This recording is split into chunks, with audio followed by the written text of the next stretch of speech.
이 시간 디멘전 투자부문 송재경 대표 함께하겠습니다. 어서 오세요. 안녕하세요. 안녕하세요. 간밤에 바이든이 드디어 사퇴를 했습니다. 네.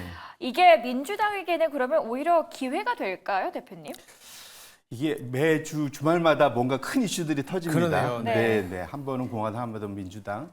뭐 제가 이제 정치 전문가는 아니라서 네. 뭐 제가 코멘트 드리긴 좀 어렵겠으나 확실히 트럼프 압승에서 민주당에 조금 기회가 생기는 거 아닐까. 그래서 하반기 미국 그 대선 레이스가 조금 더 좀 흥미진진해질 수도 있겠다. 그러면은 그러니까 트럼프 트레이드로 좀 포트폴리오가 일정 부분 교체된 분들은 좀 집중하실 필요가 있을 거고 같고요. 그다음에 제가 이제 이야기로는 공화당은 트럼프 개인기, 그다음에 민주당은 조직력, 이제 그렇게 보통 소위 정치 전문가들이 표현을 하시더라고요. 그래서 하반기에 트럼프의 개인기가 이기느냐, 아니면 전통적인 민주당의 조직력이 이기느냐의 싸움이 연말까지 갈 텐데, 지금 분위기로는 뭐 개인적으로 봐서는 여전히 트럼프가 조금 더 앞서 있지 않을까, 저는 개인적으로 그렇게 생각해 보고 있습니다.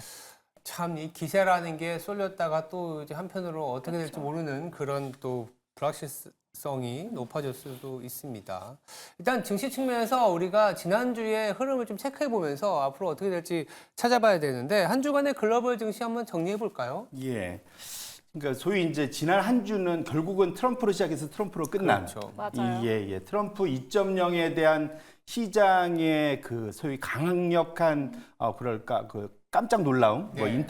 인터뷰 있고 없고가 엄청난 큰 차이가 나타났는데요. 네. 지난주 기억하시지만 지난주 우리 화요일 날에 우리나라 시각으로 화요일 밤에 이제 블룸버그 트럼프하고 인터뷰했던 내용들이 발표가 됐고, 그런 것들이 결국 시장에 다 걱정거리로 지금 나오면서 네. 전반적으로는 그 시장에 전반적으로 다 하락했다, 한마디로.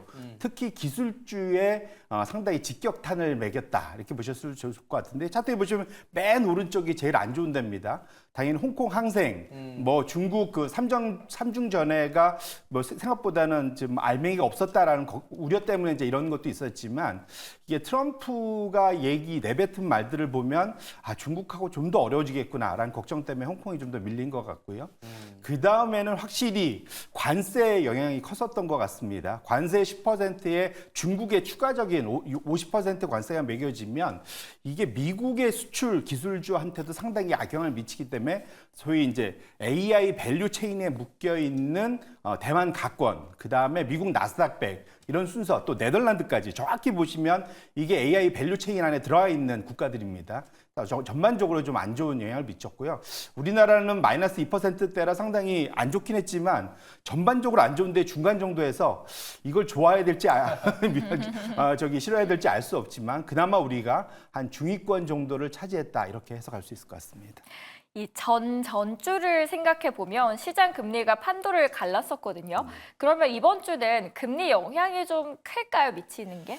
이게 결국은 이게 트럼프발 금리 변동성이지 않습니까? 그렇죠. 그러니까 지난주는 사실은 주식시장이 빠지면서 이게 이제 위험 회피 선호 현상들이 커지다 보니까 글로벌리 보면은 그 국채 금리들은 전반적으로 내려갔습니다.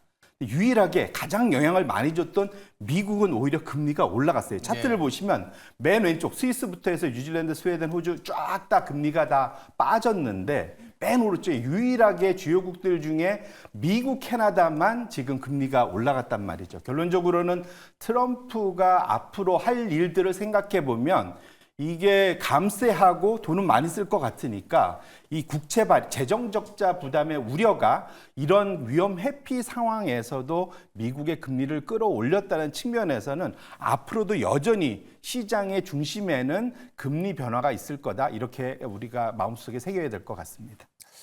그리고 조금 더 구체적으로 들어가면 글로벌 증시 업종별 변화, 특히 미국 내에서의 업종 간의 변화가 상당히 많았거든요. 어떤 측면이 있을까요? 결국은 또 이것도 트럼프입니다. 트럼프죠. 결국은 트럼프 수혜냐, 트럼프 네. 피해냐로 완전히 갈라지는데, 네. 대표적으로 제가 아마 지난주에 정리해 줄 때 트럼프가 인플레이션 해법으로 에너지 가격 급등, 결국은 미국 내에 금지되어 있는 석유, 소위 액체금이라고 표현한 석유를 시추해내는 것을 활성화해야 된다.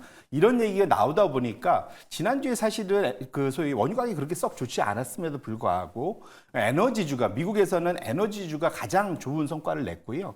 두 번째로는 부동산하고 금융이 그다음 우선 수위를 차지했습니다. 아시겠지만 지금 최근 들어서는 스티프닝이라고 하죠. 네. 장단기 금리차 역전이 해소되면서 상대적으로 금융주가 좋아지게 됐고 이러다 네. 보니까 금융주의 포트폴리오 안에 가장 많은 영향을 주는 게 미국의 상업용 부동산입니다. 이것이 같이 연결돼서 해결이 혹시 될 수 있지 않을까라는 기대감.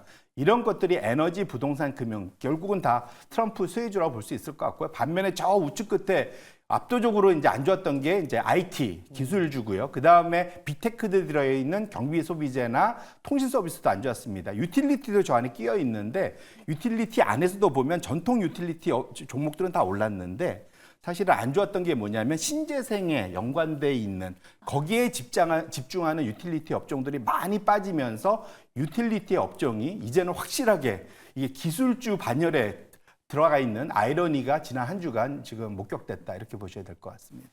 이 시장 로테이션은 그럼 동일한 패턴으로 지속이 될까요? 이게 참 어려운 얘기인데 적어도 지난 한 주간은 어느 정도는 좀 유지가 됐고 다만 그 속도 조절은 분명 좀 있었다 보셔야 될 것 같습니다.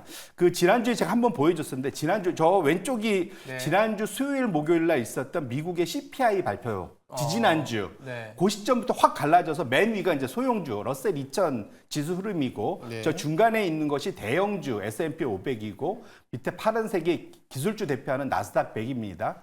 확실하게 완전히 갈라서면서 정반대의 움직임, 결국은 시장에서 소위 사이즈 로테이션, 섹터 로테이션이 일어나면서 저런 큰 흐름의 변화가 있었는데 트럼프 인터뷰가 발표된 주 후반, 수요일 이후부터는 이런 표현이지만 다 빠졌습니다. 그냥. 다 같이 손잡고 이게 하락을 했는데 결론적으로는 이 지금 현재의 흐름을 보면은 로테이션은 확실히 좀 있었다 보셔야 될 것 같고요. 다음 차트의 숫자를 보여주기 위해서 이제 보시면 그 두 번째 차트를 한 번 더 열어봐 주세요. 결론적으로는 지난주에 봤었던 초소형주가 제일 좋았었고 그 다음 소형주 순서로 가서 나스닥백이 잘 안 좋았던 그 흐름은 유지가 됐는데 다만 초소형주, 소형주의 상승폭이 상당히 높았다가 지금 꽤 많이 좀 토해내고 네. 한 1.7%대로 이제 머물렀거든요. 그래서 적어도 확실히 시장에서는 숨고르기에 들어간다 봐야 될 것 같고요. 앞으로 하반기에 결국은 경제 분위기, 그다음에 이익 분위기 이런 것들이 결국은 이런 소형주 흐름에도 큰 영향을 줄 거다 이렇게 보셔야 될 것 같습니다.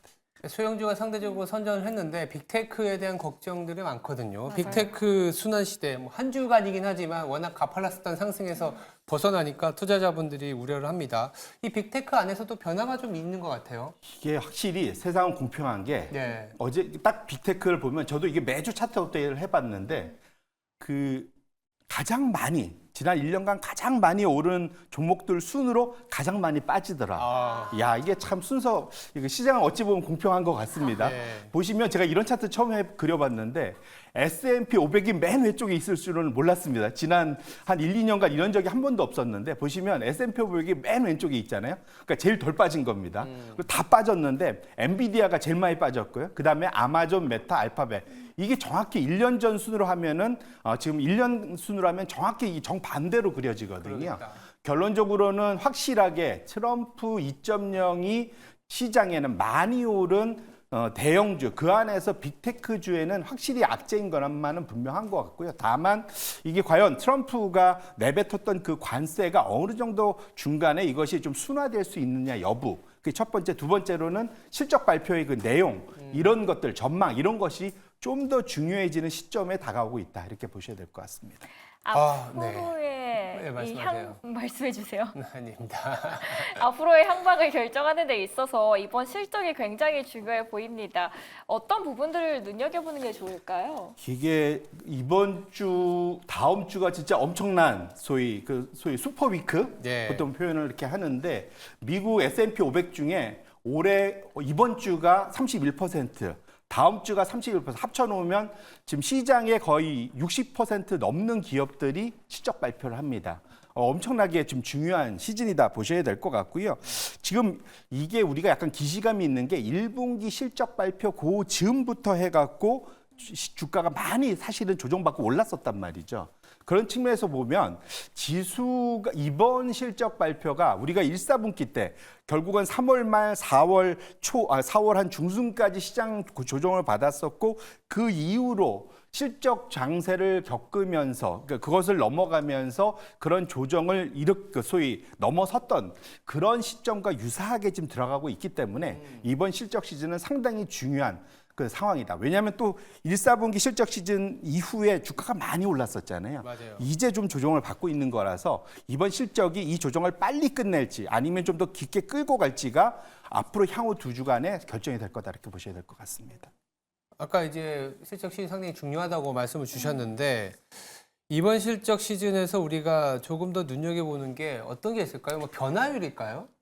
결국은 맞습니다. 시장은 제가 알겠지만 주가는 절대 이익 수준보다는 이익의 변화율의 함수지 그렇죠, 않습니까? 그렇죠. 네. 그렇기 때문에 이익 조정 비율이라는 걸 우리가 이익 조정 비율. 이익 조정 비율이라는 건 잘 아시겠지만 상향된 기업과 하향된 기업의 격차를 전체 기업에서 이제 비교하는 겁니까? 많이 상향이 많이 되면 올라가고. 예, 그게 결국 지수에 긍정적이겠죠. 네. 하향이 내려갑니다. 네. 그런데 이번에 두 번째로 갖고 온 게 저 밑에 게 S&P 1500 기업의 상향 하향인데 지난 3개월 동안 우하향하고 있다는 거죠. 근데 S&P 1500이라는 건 뭐냐면 우리가 잘 알고 있는 S&P 500 대형주, S&P 400 중형주, S&P 600 소형주 이걸 다 합친 게 S&P 1500이라 미국의 상장 기업 시가총액의 한 90%를 커버하는 그렇죠. 그런 지수거든요. 결론적으로는 S&P 1500의 이익 수정 비율이 지난 3개월간 우하향하고 있다는 측면에서는 최근에 이런 로테이션의 지속 가능성에 대해서는 약간 퀘스천이 생기는 그런 상황이다 이렇게 보셔야 될 것 같습니다. 이익 조정 비율, 뭐 영어로는 뭐 ERR, 뭐 네. earnings revision ratio, 뭐 이렇게도 얘기하는데 이익 조정 비율이 내려오고 있다라는 것은 그만큼 시장에서 이 실적이 개선되는 업종이나 종목이 크지 않다라는 거에 대한 시사점인데 그래도 반면에 우리가 지난주에 TSMC나 SML을 보면 실적이 나쁘지는 않았거든요. 빅테크들의 소위 말하는 이익 조정 비율은 좀 어떤가요? 이게 상당히 좋습니다. 사실은 네. 예, 지난 1년간 확실히 빅테크가 주가가 오를만 했다. 워낙 상대적으로 좋았다라는 건데요. 지금 상위 10개, 빅테크 소위 이제 M7을 포함해서 네. 상위 10개 종목의 이익 조정 비율을 보시면 지난 1년간 보시면 지속적으로 우상향을 해와서 플러스 22% 가장 최근 숫자가 저 정도 수준입니다. 반면에 나머지 490개는 보시면 마이너스 7% 지속적으로 이익이 조정돼서 하향되어 왔다는 거고요. 네. 기대 수준이 낮아졌다는 거고 둘 합쳐보면 마이너스 1%. 또 어떤 숫자는 이제 플러스 1%로 표현되는데 결론적으로는 빅테크 상위 10개 종목을 제외한 나머지들이 사실은 이익 조정 비율이 안 좋고 저기 좋기 때문에 주가의 격차가 벌어졌었는데 문제는 눈높이가 엄청 높아진 거죠. 맞아요. 여기에서 저 숫자가 더 위로 가느냐, 여기서 멈췄으냐, 혹시 내려오느냐. 이것이 이번 2, 4분기에 우리가 상당히 우리가 소위 대형주 특히 빅테크에 봐야 될 M7한테 봐야 될 포인트고요. 여기서는 워낙 기대 수준이 높기 때문에 조금만이라도 좀 이게 꺾이는 모습이 보이면 생각보다 조정이 클 수 있고 그 다음에 앞으로의 전망 등이 좋을 것 같으면 오히려 지금의 단기 조정이 추가적인 자금 유입으로 우상향할 수 있는 포인트가 될 수 있겠다 말씀드리겠습니다. 그래서 실적이 아무리 잘 나와도 만족을 쉽게 하지는 못하는 것 같습니다. 요즘 보면 소형주로 돈의 흐름이 퍼지고 있잖아요. 이게 지속되는 게 중요할 텐데 하반기에 실적 전망 어떻게 보시나요? 이게 기시감이라고 똑같은데 제가 지난주 금요일 날 이게 2000년 닷컴 버블 이후에 소형주는 덜 조정받고 그 이후에 거의 10년간 대형주를 엄청 앞섰잖아요. 네. 소형주가 이번에 그럴 거라는 기대감 때문에 지금 단기적으로 자금이 네. 몰렸는데 역시 이익이 뒷받침져야 됩니다. 근데 아까 490개가 흘러내린 것처럼 오히려 소형주는 더 흘러내렸습니다. 차트를 열어봐 주시면 마이너스 25% 똑같은 이익 조정 비율이 저 아래 보시면 소형주는 최근 들어서 더 내려갔어요. 그래서 지금 마이너스 25%로 성장주, S&P 500 가치주 이런 거에 비해서 압도적으로 이익 소위 조정 비율이 안 좋은 상태로 가고 있기 때문에 단순히 소위 모멘텀만으로 이게 주가가 지속할 수 있느냐 이거는 쉽지 않을 수 있고요. 결국은 이번 실적 시즌을 넘어서면서 저 이익 조정 비율이 개선되느냐 여부가 가장 중요한 포인트다. 이것이 이번 실적 시즌의 관전 포인트다. 이렇게 보셔야 될 것 같습니다. 네, 오늘 말씀 잘 들었습니다. 디멘전 투자부문 송재영 대표였습니다. 고맙습니다. 감사합니다. 고맙습니다.